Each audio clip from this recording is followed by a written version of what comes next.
Yes, ইংরেজি পড়তে পড়তে আমরা হতাশ। কখনো কি আমাদের মনে প্রশ্ন জেগেছে যে এই যে ইংরেজি ভাষা, এই ভাষার সবচেয়ে প্রাচীনতম শব্দ কোনটি? ইংরেজি ভাষার সবচেয়ে প্রাচীনতম শব্দ হচ্ছে টাউন, যে শব্দটা পৃথিবীতে আজও প্রচলিত, শুরু থেকেও ছিল, আজও প্রচলিত। কখনো কি আমাদের মনে প্রশ্ন জেগেছে ইংরেজি ভাষার সবচেয়ে কোন বর্ণটি পুরো পৃথিবীতে এখনও সবথেকে বেশি ব্যবহৃত হয়? সবথেকে বেশি ব্যবহৃত হয় ইংরেজি ভাষার যে বর্ণটি, সেটি হচ্ছে ই। আর কোন বর্ণটি সবচেয়ে কম ব্যবহৃত হয় সেটি কি ধারণা করা যেতে পারে? অবশ্যই, সেটি হচ্ছে জেড।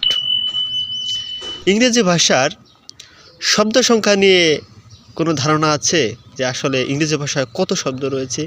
ইংরেজি ভাষায় টোটাল শব্দ রয়েছে 1,70,000। ইংরেজি ভাষার যে অভিধান, সে অভিধান প্রথম প্রকাশিত হয় কত সালে? সেটা সম্পর্কে কি কোনো ধারণা আছে? অবশ্যই, সেটা সম্পর্কে ধারণা 1755 সালে।